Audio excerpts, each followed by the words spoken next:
রাত্রেবেলা যেমন ছাদে উঠুম, শীতল একটা বাতাস আসবো, সেইরকম মনে করেন ছাদে উঠি মনে করেন আরাম খামো। আমি বাড়িতে গেলে হ্যাঁ 2-4 দিন ভালো লাগে, তারপরে ভালো লাগে না, মন চায় ছুটে চলে আসি এই জায়গা। আরে সম্পর্কটা তো মানে যে একেবারে সেই বাড়ি ঘরের মতো সম্পর্ক হয়ে গেছে, নিজের পরিবারের মতো সম্পর্ক হয়ে গেছে।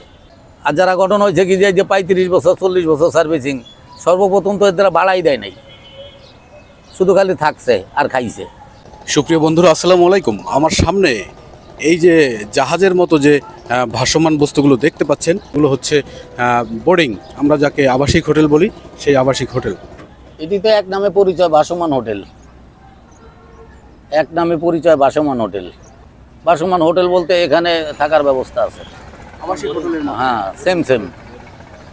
সেম আবাসিক বোর্ডিং। আপনাদের এই হোটেলে নাকি দীর্ঘদিন ধরে, বিশেষ করে 30 বছর 35 বছর 25 বছর ধরে লোক বাস করে। এটা কিভাবে সম্ভব একটা আবাসিক হোটেল, একটু বলেন। এটা সম্ভব। ঘটনা হচ্ছে কি যে এরা ব্যবসা করে, যেমন মাসে 20 দিন 25 দিন এই বোর্ডিংয়ে থাকে, 5 দিন যায় দেশে থাকে তাই এক সপ্তাহ দেশে থাকে, আবার সংসার দেখে আবার চলে আসে, আবার এসে থাকে, আবার ব্যবসা বাণিজ্য করে। এখানে তো আমার সার্ভিসিং 35 বছর, এর মধ্যে কোনো সমস্যা হয় নাই ইনশাআল্লাহ। কারণ বাকিটুকু আল্লাহর ইচ্ছা। আমাদের এখানে তো সম্পূর্ণ বেচালার, মহিলা কোনো এলাও হয় না। আছে বাসা বাড়ি আছে, বেশিরভাগ দক্ষিণ অঞ্চলের লোকজন, আপনার শরীয়তপুর মাদারীপুর ফরিদপুরের লোকজনই বেশিরভাগ আমার এখানে। ব্যবসায়িক কারণে থাকে, কম পয়সা থাকতে পারে, যারা যে ব্যবসা করে এরা তো বেশিরভাগই আপনার 50 টাকা সিট ভাড়া দিয়ে থাকে। আর যারা গঠন হয়েছে কি যে 35 বছর 40 বছর সার্ভিসিং, সর্বপ্রথম তো এদের বাড়াই দেয় নাই, শুধু খালি থাকছে আর খাইছে। আগে হোটেল চলছে এক সময়, এই বোর্ডিং আগে এক সময় হোটেল চলছে, আজ থেকে অন্তত পক্ষে 30 বছর আগে। আমি মালিক হয়েছি আজকে 10-12 বছর মালিক হয়েছি। সর্বপ্রথম আমার মামা ছিল, উনি আমাকে দিয়ে দিয়েছেন, মানে ওনার থেকে কাছেই আমি ছোটোর থেকে মানুষ হয়েছি, এই করছি। উনি পরবর্তী আমাকে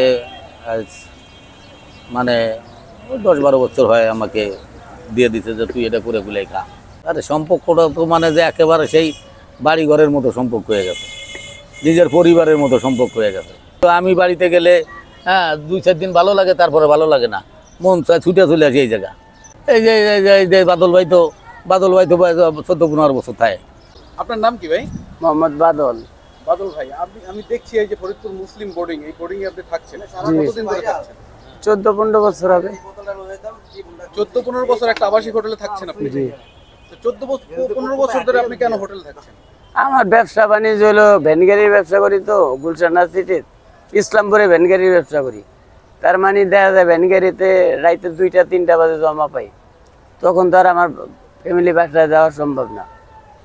তার মানে আমার রুমে দরকার আছে, এই জন্য থাকা হয়। তাহলে এই যে আবাসিক হোটেলে থাকলেন, আপনার তো সংসার হলো না কেন? আমার সংসার আছে না?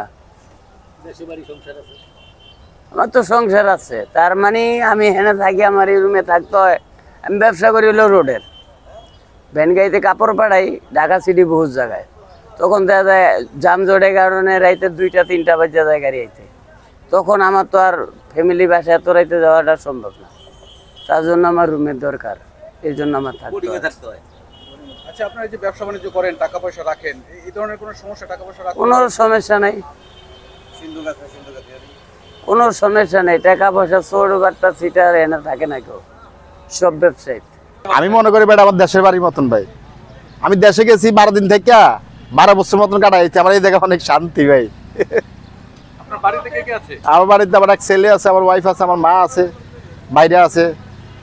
আপনি এখানে কত বছর ধরে থাকেন? 5 বছর হয়েছে। 5 বছর হয়েছে। আপনাদের মাসে খরচ কি রকম হয়? আমাদের মাসে খরচ আছে ভাই, ধরেন আপনার রুম ভাড়া 3300 টাকা, আর এমনি মনে করেন মাসে 15,000 টাকা খরচ আছে ভাই, সব কিছু মিলে নিয়ে। অসুখ ব্যারাম হইতেই পারে ভাই, মানুষই ভালো এই খারাপ, বুঝেন না? এই যে এমনি থাকাটা একটা মজা ভাই, আলাদা একটা মজা আছে ভাই। কিরকম মজা? এখানে মজাটা হয়েছে আমরা যেমন এই যেমন রাত্রেবেলা, এই দিনের বেলা রোদটা চলে যাবো না, রাত্রেবেলা যেমন ছাদে উঠুম, শীতল একটা বাতাস আসবো, সেইরকম মনে করেন ছাদে উঠি মনে করেন আরাম খামো। রাত্রে মনে করেন 12টা-1টার দিকে আয় রুমে ঘুমামো, আবার 7টার দিকে উঠতে কাজে চলে যাবো সব।